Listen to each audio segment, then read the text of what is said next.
За сайн байцгаана уу? Ардын элч эмнэлгийн эмч Нурлан байна.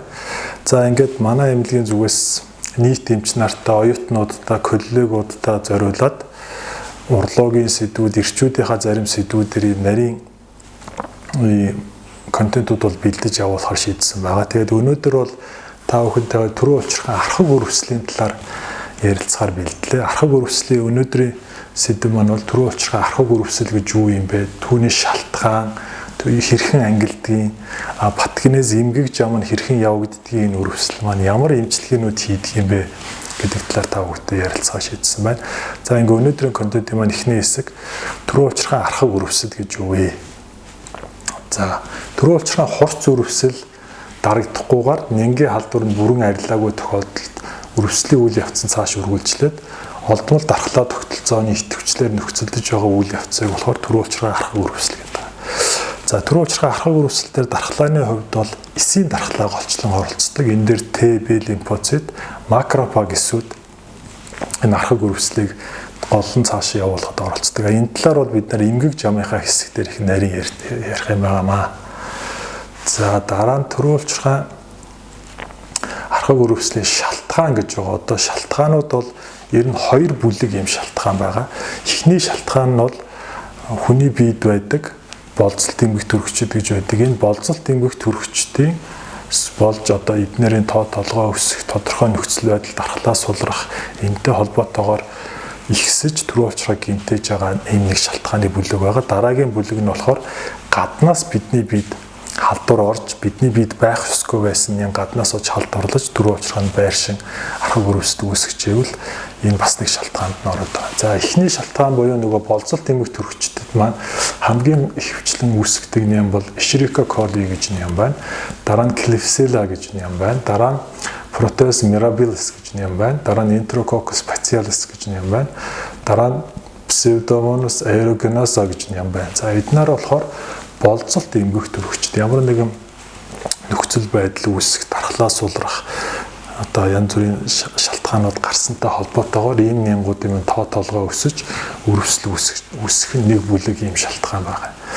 За дараа нь гаднаас бид нар халдварладаг нянгууд бол Staphylococcus юм байна, Streptococcus юм байна, Corynebacterium юм байна, Chlamydia trachomatis гэж бэлгийн замаар дамжаа халдварладаг юм байгаа. Uroplazm urolithicum маань бас бэлгийн замаар дамжаа халдварладаг юм байна. Mycoplasma hominis гэсэн бэлгийн замаар дамжаа халдварладаг юм байна. Эднэр маань голлон бид нарын түрүү учрахын архаг үрвсэл үүсгэдэг гол шалтгаанууд маань болохоор ийм шалтгаанууд бол архаг үрвслээ цаашаа дамжуулан явуулдаг. За дараагийн юун дээр шалтгаан дээр за түрүү ярьсан нөгөө болцол тэмгэх төрөгчд дотор Escherichia coli гэж байсан. Энэ маань түрүү учрахын архаг үрвсэл болон түрүү учрахын архаг шээс бэлгийн замын үрвслийн 75-аас 80% бол голчт үүсгдэг гэж одоо судалгаанууд хийж үзэж байгаа. За дараа нь энэ гидсний энтерококкууд байгаа, грамм сүрэг энтерококкууд байна, Pseudomonasууд байна. Эднэр болохоор түрүү учрахын архаг үрвслүүд үүсгдэг. За бас ховор тохиолдлуудад болохоор энэ Mycoplasma tuberculosis бол түрүү учрахын архаг үрвсэл үүсгдэг. Энэ нь болохоор одоо бид нарын мэддэг сүрээгийн сахунцар байгаа. Энэ нь бол түрүү учрахын архаг үрвсэл үүсгдэг бас нэг шалтгаан болж өгдөг. Мөн мөөгөнцрүүд болохоор түрүү учрахын архаг үрвсэл үүсгэх бас нэг шалтгаануудын нэгэнд ордог. Мөн энэ дээр бид нарын дохын вирус гэж ярьдаг хүний дархал олдмолын хомсдлын вирусээ бас үүсгэгддэг юутай холбоотойгоор түрүү учрахын архаг үрвсэл үүсдэг. Мөн цитомегаловирус маань бас өөрөө түрүү учрахын архаг үрвсэл үүсгэх ийм хандлагатай байдаг. Тэгээ мөн энэ юун дээр яригддаг одоо юун дээр бөөрийн архаг сүрээгээр өвдсөн хүмүүс түрүү учрахын архаг үрвслээр бас өвдөх хандлагатай ийм шалтгаанууд дээр нь бол ордог.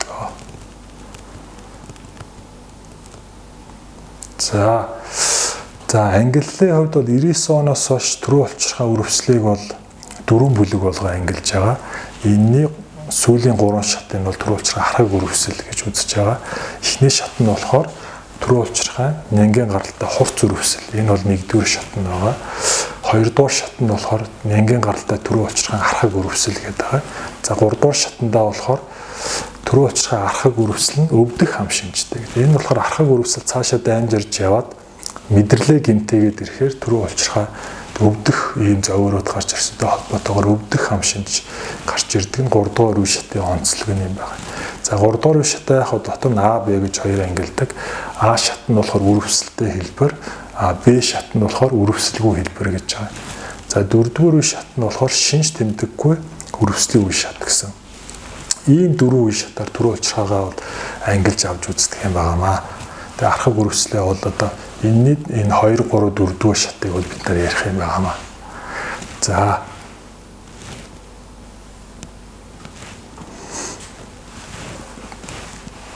шууд бичих юм уу?